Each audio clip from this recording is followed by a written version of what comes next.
প্রিয় শিক্ষার্থীরা, আজকের ক্লাসে তোমাদের স্বাগতম। আজকের ক্লাস থেকে আমরা শিখব অবস্থান ভেক্টর কাকে বলে, কিভাবে অবস্থান ভেক্টরের রাশিমালা প্রতিপাদন করা যায়, সমপ্রারম্ভিক ভেক্টর কি এবং বিপ্রতীপ বা ব্যতিহার ভেক্টর কি। শুরুতে অবস্থান ভেক্টর সম্পর্কে আলোচনা করব। অবস্থান ভেক্টর ইংরেজিতে বলা হয় পজিশন ভেক্টর।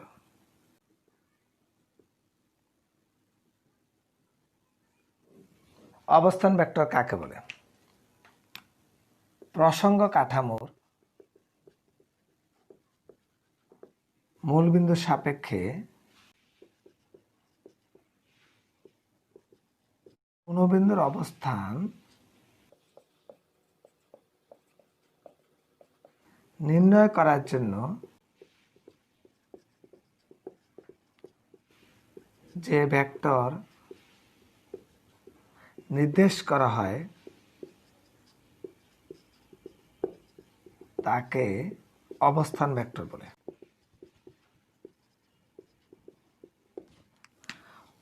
আমাদের অবস্থান ভেক্টর বুঝতে হলে প্রথম বুঝতে হবে প্রসঙ্গ কাঠামো, তারপরে বুঝতে হবে মূল বিন্দু। দেখো, আমরা দুটো অক্ষ কল্পনা করলাম, এক্স অক্ষ এবং ওয়াই অক্ষ। আর এখানে এই পি বিন্দুর অবস্থান আমি নির্ণয় করব কার সাপেক্ষে? মূল বিন্দুর সাপেক্ষে। তাহলে এই এক্স ওয়াইটা হলো প্রসঙ্গ কাঠামো এবং মূল বিন্দু হলো এখানে ও। ও এর সাপেক্ষে এই যে পি বিন্দুর যে অবস্থান আমি নির্ণয় করতে গেলাম সেটি হলো অবস্থান ভেক্টর। তাহলে এটা নির্ণয় করার জন্য প্রথমে যেতে হবে এক্সের দিকে।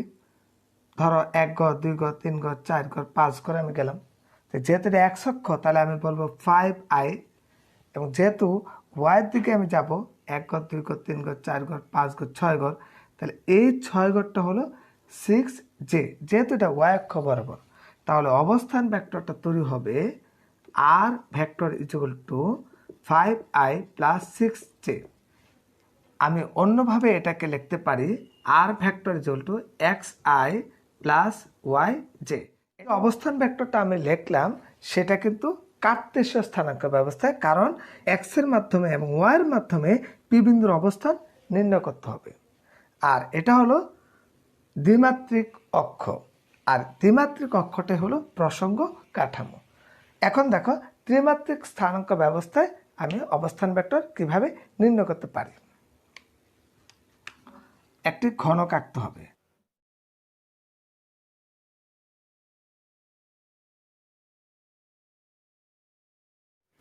ঘনক হয়ে গেল। তিনটি অক্ষ বিবেচনা করো, এক্স অক্ষ, ওয়াই অক্ষ এবং জেড অক্ষ। মূলবিন্দু হলো ঠিক এটা। এখানে অনেকগুলো পয়েন্ট রয়েছে, কিন্তু কেবল একটি পয়েন্টে ত্রিমাত্রিক পয়েন্ট রয়েছে, সেটা হলো এই পয়েন্ট। বাকি পয়েন্টগুলো দ্বিমাত্রিক। দেখো, যদি আমি এই পয়েন্ট বিবেচনা করি তাহলে প্রথমে যেতে হবে জেডের দিকে, তারপরে যেতে হবে এক্সের দিকে। যেহেতু এটা এক্স, এটা এক্স, তাহলে পয়েন্টটা হবে এক্স 0 জেড, যেহেতু ওয়াই নেই। এই পয়েন্টটি খেয়াল করো, প্রথমে যেতে হবে এক্স, তারপরে যেতে হবে ওয়াই। যেহেতু এটা ওয়াই তাহলে এটা ওয়াই হবে, তাহলে এক্স ওয়াই জেড নাই, 0। যদি এই পয়েন্টে যেতে চাও তাহলে দেখো, প্রথমে যেতে হবে ওয়াইয়ের দিকে, তারপর যেতে হবে জেডের দিকে, অর্থাৎ ওয়াই জেড। এক্স নাই। প্রত্যেকটাতে একটি শর্ত রয়েছে। যদি এই পয়েন্টে অর্থাৎ পি পয়েন্টে যেতে চাও তাহলে তুমি কিভাবে যাবে? প্রথমে জেডের দিকে যেতে হবে, তারপরে এক্সের দিকে যেতে হবে, তারপরে তুমি ওয়াইয়ের দিকে যেতে হবে। তাহলে এখানে তিনটা পয়েন্ট পেলাম, এক্স, ওয়াই এবং জেড। কেবল একটি পয়েন্ট অর্থাৎ পি পয়েন্ট রয়েছে, তিনটি অবস্থান রয়েছে। বাকি কারোর ক্ষেত্রে কিন্তু তিনটি অবস্থান নেই। অতএব ত্রিমাত্রিক স্থানাঙ্ক ব্যবস্থার অবস্থান ভেক্টর পেতে হলে তোমাকে এই পি পয়েন্টটিকেই ধরতে হবে, অন্য কোনো পয়েন্টকে ধরা যাবে না। তাহলে সংজ্ঞা বলেছে প্রসঙ্গ কাঠামো। তাহলে এই টোটাল ঘনকটা হলো একটা প্রসঙ্গ কাঠামো। মূলবিন্দুর সাপেক্ষে, মূলবিন্দু হলো এখানে ও এর সাপেক্ষে কোনো বিন্দুর অবস্থান অর্থাৎ পি বিন্দুর অবস্থান নির্ণয় করার জন্য আমরা যে ভেক্টরটি ব্যবহার করি সেটি হলো অবস্থান ভেক্টর, অর্থাৎ উপি সমান আর। এই অবস্থান ভেক্টরকে আমরা আর ব্যবহার করলাম। অবস্থান ভেক্টর আর সমান সমান প্রথমে যেতে হবে জেডের দিকে, আমরা বলবো জেড কে, যেহেতু জেড অক্ষ বরাবর একক ভেক্টর কে। তারপরে যেতে হবে এক্সের দিকে, যেহেতু এটা এক্স, এটাও এক্স, তাহলে এক্স আই। তারপরে যেতে হবে ওয়াইয়ের দিকে প্লাস ওয়াই জে। তুমি সবসময় মনে রাখবা যে তিনটা একক ভেক্টর রয়েছে আই জে কে, এদের কাজ হলো দিক নির্দেশ করা, যা আমরা একটি ভিডিওতে দিয়েছিলাম। তাহলে অবস্থান ভেক্টর আমরা পেয়ে গেলাম আর ভেক্টর সমান সমান x i plus y j plus z k. এই আর ভেক্টরের মানটা আমরা কিভাবে লিখতে পারি? আর ভেক্টরের মানটি হবে √, x square plus y square plus z square. এই মানটি কিভাবে আসলো তার জন্য অবশ্যই আমাদের ডট গুণন বুঝতে হবে, যেটা আমরা নেক্সট একটি ভিডিওতে প্রদান করব। এখন এটার মানটা আমরা কিভাবে বের করতে পারি? আর ভেক্টরের মানটি হবে √, x square plus y square. মনে রাখার উপায় হলো আই জে এবং যে কে, তাদের সহগগুলোর সাথে যে থাকে এক্স ওয়াই এবং জেড, তাদের বর্গ করে রুট করলে কিন্তু আমি মানটা পেয়ে যাচ্ছি। আবার একক ভেক্টর আমরা কিভাবে বের করতে পারি? আর একক ভেক্টর সমান সমান আর ভেক্টর বাই আর ভেক্টরের মান, অর্থাৎ আর ভেক্টরটি হলো এখানে x i plus y j, আর এখানে মানটি হবে √, x square plus y square. এখানে আর একক ভেক্টরটি হবে x i plus y j plus z k, তার মানটি হবে √, x square plus y square plus z square. আমরা এখন শিখব কিভাবে এই ত্রিমাত্রিক স্থানাঙ্ক ব্যবস্থায় অবস্থান ভেক্টরটি পাওয়া যায়। ত্রিমাত্রিক স্থানাঙ্ক ব্যবস্থায় অবস্থান ভেক্টরে এই রাশিমালাটি প্রতিপাদন করার জন্য এ পয়েন্টটিকে আমরা ধরে নিলাম আর, এবং ও আর যোগ করতে হবে। তোমরা জানো অবস্থান ভেক্টর তৈরি হয় মূল বিন্দুর সাপেক্ষে। তাহলে এটা একটা অবস্থান ভেক্টর যদি বলি, তাহলে ও কিউ একটা অবস্থান ভেক্টর এবং ও আর একটা অবস্থান ভেক্টর এবং উপি একটা অবস্থান ভেক্টর। এখন প্রশ্ন হলো আর এর থেকে পি এর দিক হবে না পি এর থেকে আর এর দিক হবে? যেহেতু আমাদের টার্গেট পি এর দিকে যাওয়া, তাই দিকটি হবে আর এর থেকে পি এর দিক। তাহলে আমি এই অবস্থান ভেক্টর রাশিমালা প্রতিপাদন করতে পারব। প্রথমে আসো ও কিউ আর ত্রিভুজ এবং ও আর পি ত্রিভুজ, দুইটা ত্রিভুজ নিলাম, ও কিউ আর ত্রিভুজ এবং ও আর পি ত্রিভুজ। এই দুইটা ত্রিভুজের মাধ্যমে আমি এই অবস্থান ভেক্টরের রাশিমালা প্রতিপাদন করতে পারবো। প্রথমে দেখো ও কিউ আর, এই ত্রিভুজ থেকে আমরা কি পাই? O Q plus Q R সমান ও আর।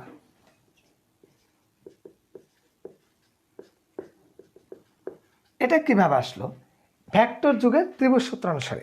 এটা বোঝার জন্য আমি চিত্রটাকে আলাদা করে লিখছি। ধরো এটা একটা ত্রিভুজ ও কিউ, কিউ আর এবং ও আর। একটু দেখো তো, একদিকে কে আছে? O Q plus Q R, বিপরীত দিকে কে আছে? ও আর। তাহলে এই দুইটার সমষ্টি হবে ও আর এর সমান। এটাই লিখেছি O Q plus Q R সমান ও আর। কোথায় পেয়েছি? নবম দশম শ্রেণীর হায়ার ম্যাথে ভেক্টর অধ্যায়ে আমরা পেয়েছি। তাহলে একই দিকে যে থাকবে তার ভেক্টর যুগের সমষ্টিটা হবে, বিপরীত দিকে যে থাকবে তার সমান। এখন আসো ও আর পি ত্রিভুজ আমরা কি পাই? ও আর পি ত্রিভুজ থেকে পাই ও আর প্লাস আর পি সমান ওপি। ও আর প্লাস আর পি সমান ওপি। ইকুয়েশন নাম্বার 1 দিলাম, ইকুয়েশন নাম্বার 2 দিলাম। এই ও আর এর মানটা এখানে বসিয়ে দাও, বা ও আর এর মানটা হলো O Q plus Q R P তো অলরেডি আছেই, ওপিও আছে। দেখো ও কিউ ভেক্টরটা হলো জেড অক্ষ বরাবর, এজন্য তার ভেক্টরটা হবে জেড। কিউ আর হলো এক্স অক্ষ বরাবর, এজন্য কিউ আর ভেক্টরকে আমরা বলবো এক্স ভেক্টর। আর পি ভেক্টরটা হলো ওয়াই অক্ষ বরাবর, এজন্য তার নাম দেবো আমরা ওয়াই ভেক্টর, আর উপি হলো অবস্থান ভেক্টর আর ভেক্টর। এখানে দেখো x vector, y vector, z vector. আমরা একটি ভিডিওতে দিয়েছি এক্স অক্ষ বরাবর একক ভেক্টর আই, ওয়াই অক্ষ বরাবর একক ভেক্টর জে এবং জেড অক্ষ বরাবর একক ভেক্টর কে। তাহলে আমরা এক্স ভেক্টরকে কিভাবে বের করতে পারি? আই সমান সমান এক্স ভেক্টর বাই এক্স। সুতরাং এক্স ভেক্টর সমান কী হবে? I x. একইভাবে আমি বলবো ওয়াই ভেক্টর সমান হবে জে ওয়াই, জেড ভেক্টর সমান হবে কে জেড। জেড ভেক্টর সমান কি পেলাম? জেড কে। এক্স ভেক্টর সমান পেলাম কি? X i. এবং ওয়াই ভেক্টর সমান কি পেলাম? Y j. সেটাই হলো অবস্থান ভেক্টর, আর তার মান হলো √x² + y² + z²। এখন আমরা শিখব সমপ্রারম্ভিক ভেক্টর কি। সমপ্রারম্ভিক ভেক্টর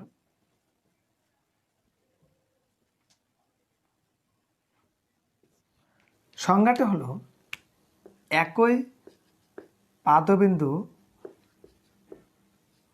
বা মূল বিন্দু বিশিষ্ট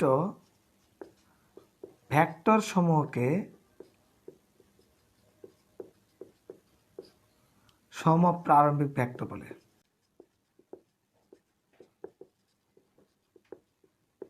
এটা বোঝার জন্য আমরা একটি অক্ষ বিবেচনা করলাম, এক্স অক্ষ, ওয়াই অক্ষ। এখানে মূল বিন্দু হলো ও। আমরা অনেকগুলো ভেক্টর বিবেচনা করতে পারি। ধরো উ এ একটা ভেক্টর অথবা উ বি একটা ভেক্টর। একটু খেয়াল করো, একটু আগে কিন্তু আমরা একটা অবস্থান ভেক্টর শিখেছি। অবস্থান ভেক্টরটা কি ছিল? আর সমান সমান x i plus y j plus z k. এখানে এ বিন্দুর অবস্থান ভেক্টর কি হবে দেখো, 1 2 3 4 5 6, যেতে এক্স অক্ষ 6i, উপর দিয়ে গেলে 1 2 3 4 5 6 7, তাহলে আমরা বলবো 7j, 6i 7j। এই ভেক্টরটি হবে 6i প্লাস 7j। একইভাবে দেখো বি এর অবস্থান ভেক্টর 1 2 3 4 5 কর, এবং ওয়াইয়ের দিকে দেখো 1 2 3, তাহলে আমরা বি ভেক্টরকে বলবো 5i প্লাস 3j। তাহলে আমরা বি ভেক্টরকে কি বলবো? 5i plus 3j। দেখো প্রত্যেকটা অবস্থান ভেক্টরের পাদবিন্দু বা মূলবিন্দু একই, সেটাই কিন্তু বলেছে এখানে, পাদবিন্দু বা মূলবিন্দু একই। তাহলে তাদেরকে আমরা কি ভেক্টর বলবো? সমপ্রারম্ভিক ভেক্টর বলবো। এ ও বি ভেক্টর দ্বয় পরস্পর নাম্বার 1 সমপ্রারম্ভিক ভেক্টর, কারণ প্রত্যেকটি ভেক্টরের পাদবিন্দু বা মূলবিন্দু একই পয়েন্টে। এই কারণে এ ও বি ভেক্টর তো পরস্পর সমপ্রারম্ভিক ভেক্টর। আবার এ ভেক্টর এবং বি ভেক্টর মূলবিন্দুর সাপেক্ষে তৈরি হয়েছে, তাই আমরা বলবো অবস্থান ভেক্টর। অর্থাৎ এ একটি অবস্থান ভেক্টর, বি একটি অবস্থান ভেক্টর। 3 নম্বরে আমরা বলতে পারবো যেহেতু ভেক্টর দ্বয় একই তলে অর্থাৎ XY তলে অবস্থান করছে, তাই সমতলীয় ভেক্টর। এটা পরীক্ষা রোমান সংখ্যা হিসেবে আসতে পারে। এখন আমরা শিখব বিপরীত ভেক্টর বা ব্যতিহার ভেক্টর কি।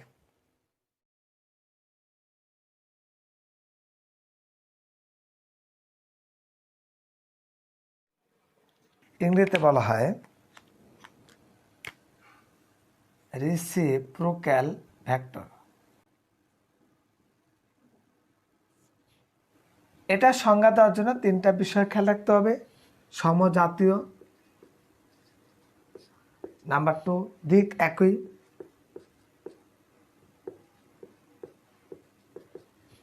নাম্বার 3, একটির মান অপরটির বিপরীত।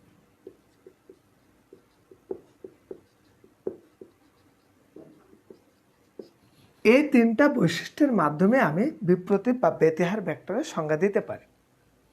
এখানে দেখো, দিক একই এবং মান যেহেতু সমান নয়, তার মানে কি অসমানও বলা যাবে না। একটির মান যা হবে অপর মানটি তার বিপরীত হবে। যদি প্রথম ভেক্টরের মান 5 হয়, দ্বিতীয় ভেক্টরের মান হবে 1/5। তাহলে সংজ্ঞাটি দাঁড়াবে সমজাতীয় দুটি সদৃশ ভেক্টরের একটির মান অপরটির বিপরীত হলে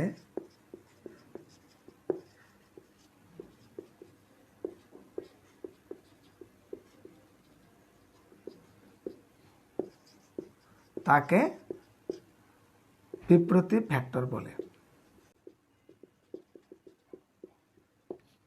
ধরো এ একটা ভেক্টর 5i, তাহলে অপর ভেক্টরটা হবে 1/5i অথবা 0.2i। একটু খেয়াল করতে হবে, এখানে কিন্তু সদৃশ বলা আছে, তার মানে দিক একই থাকতে হবে। এই জন্য বলা আছে একই দিক। যেহেতু একই দিকে, তাহলে মধ্যবর্তী কোণ হবে 0 ডিগ্রি। সমজাতীয় অর্থাৎ এটা যদি আই হয়, এটা কি হবে? আই হবে। একটির মান অপরটির বিপরীত। প্রথম ভেক্টরের মানটি 5, তাহলে দ্বিতীয় ভেক্টরের মানটি কত হবে? 1/5। তাহলে প্রথমটির মান যা হবে দ্বিতীয়টির মান তার বিপরীত হবে। এখানে 1/5 যে কথা, 0.2 একই কথা। ধরো এ একটা ভেক্টর 5i, তাহলে বি ভেক্টরটি হবে 1/5i। যদি কোনো কারণে ভেক্টরের দিক পরিবর্তন করা হয়, যেমন এটা 5i এবং এটা কিন্তু 1/5i, তবে এটা বিপরীত দিকে, এখন কিন্তু তাকে আমি বিপরীত ভেক্টর বলতে পারবো না, কারণ এখানে দিকটা পরস্পর বিপরীত হয়ে গেছে। তাহলে এই ভেক্টরটাকে আমরা বলতে পারি বিপ্রতীপ বা ব্যতিহার, বলতে পারি সদৃশ ভেক্টর, কিন্তু তাকে আমরা সমান ভেক্টর বলতে পারি না। আবার এখানে এই ভেক্টরটাকে আমরা বলতে পারি বিসদৃশ, কিন্তু বিপরীত ভেক্টরও বলা যাবে না, ব্যতিহার ভেক্টর বা বিপরীত ভেক্টরও বলা যাবে না।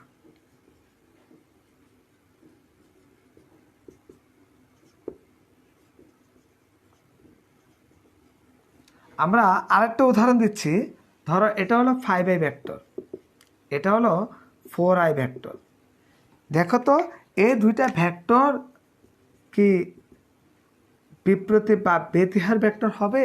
হবে না, কারণ উভয় ভেক্টরের দিক একই, সমজাতীয়, যেহেতু এটা এটাই, কিন্তু প্রশ্ন হলো এটার মান কিন্তু পরস্পর বিপরীত না। এই জন্য আমরা এই ভেক্টরটিকে বিপরীত ভেক্টর বলতে পারবো না। কিন্তু ভেক্টর তো পরস্পর সদৃশ ভেক্টর। তাহলে এই জায়গা থেকে আমরা একটা সিদ্ধান্ত নিতে পারি, সেটা হলো সকল সদৃশ ভেক্টর বিপরীত ভেক্টর নয়, কিন্তু সকল বিপরীত ভেক্টর সদৃশ ভেক্টর। তাহলে প্রিয় শিক্ষার্থীরা, আজকের ক্লাস এ পর্যন্তই। আবার নতুন ভিডিও নিয়ে আসার আগ পর্যন্ত তোমরা ভালো থাকো। সবাইকে ধন্যবাদ।